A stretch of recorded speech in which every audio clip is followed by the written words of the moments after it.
नमस्कार, आदाब, सत श्री अकाल, जय भीम, जोहार। मेरा नाम है नवीन कुमार।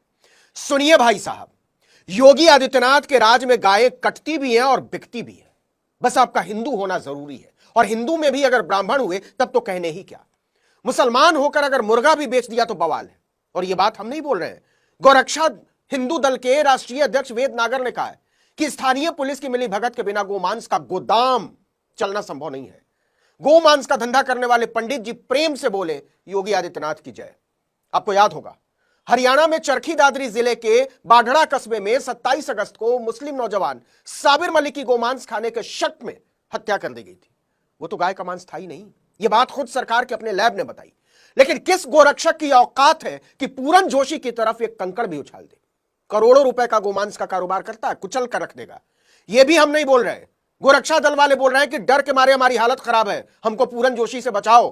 तो सुनो गोबर भक्तों, गोरक्षा दल वाले कह रहे हैं कि हमको गाय काटने और बेचने वाले पंडित पूरन जोशी से डर लग रहा है, कर लो जो करना है। क्यों? क्योंकि ग्रेटर नोएडा के दादरी इलाके में इसी गौरक्षा हिंदू दल ने पुलिस से बोलकर कई टन गोमांस बरामद करवाया। पुलिस ने बयान जारी करके बताया है कि डंप किए गए मांस की कीमत करीब 4 करोड़ रुपए है। पूरे 32 टन गोमांस, क्विंटल नहीं टन। एक टन में 1000 किलो, मतलब पंडित जी योगी राज में 32,000 किलो गोमांस धड़ल्ले से खपा लेते थे, और पता नहीं कब से खपाते चले आ रहे थे। गोरक्षा दल वालों का कहना है कि यह सारा धंधा पुलिस की देखरेख में ही चल रहा था, और इस गोमांस की कीमत 32 करोड़ रुपए नहीं, करीब 40 करोड़ रुपए है। अब 40 करोड़ के धंधे में ऊपर वालों का कट ना हो, हिस्सा ना हो, यह अपने आप में सोचने की बात है। और यह अलग बात है कि किसका हिस्सा रुक गया जो योगी राज में गोमांस के पंडित जी के इस जमे जमाए धंधे पर पोल ही खोल डाली। और जब पोल खुली तो पता चला कि गोमांस का सबसे अच्छा धंधा कोई मुसलमान नहीं करता, सनातन वाले पंडित जी करते हैं, टीका लगाकर, पंडित पूरन जोशी। अब सुनिए पूरी कहानी।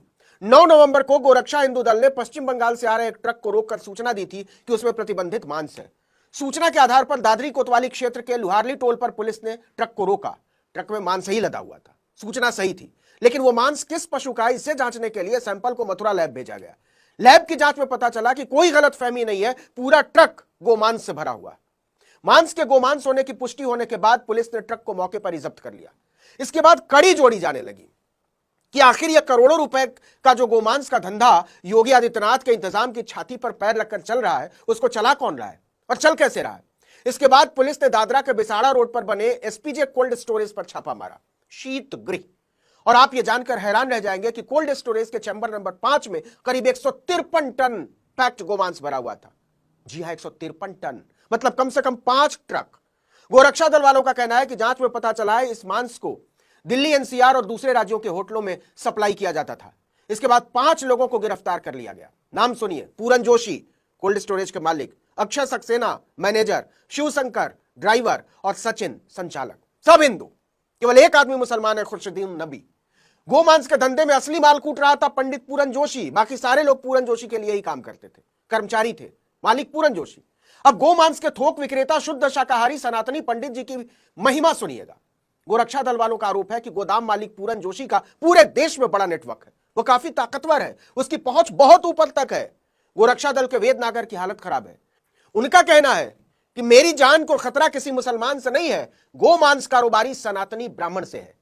वेद का आरोप है कि इस छापे के बाद गोदाम मालिक पूरन जोशी उनकी हत्या करवा सकता है, इसलिए उसको पुलिस की सुरक्षा मिलनी चाहिए। यह उसी उत्तर प्रदेश में हुआ है जहां मुसलमान छींक भी दे तो उसमें योगी आदित्यनाथ को साजिश की गंध आने लगती है। लेकिन सनातनी पंडित पूरन जोशी धड़ल्ले से गाय कटवा रहे थे, पैक करवा रहे थे और खिला रहे थे, तो बटेंगे तो कटेंगे वालों की जुबान को काट मार गया है। गोरक्षा हिंदू दल की मांग है कि गोदाम मालिक और दूसरे आरोपियों पर गैंगस्टर एक्ट के तहत कार्रवाई की जाए। इसके अलावा गोदाम को बुलडोजर के जरिए ध्वस्त किया जाए। क्या मजाक करते हैं गोरक्षा दल वाले। पंडित का गाय कटवाना और गोमांस बेचना भी सनातन की सेवा है। गैंगस्टर एक्ट और बुलडोजर क्रांति पर केवल मुसलमानों का कॉपीराइट है। अब्दुल को टाइट करना होगा तब चलाना। पूरन जोशी की जगह परवेज जुल्फिकार होते तब देखते इसी हुकूमत और इन्हीं हाकिमों का नाच।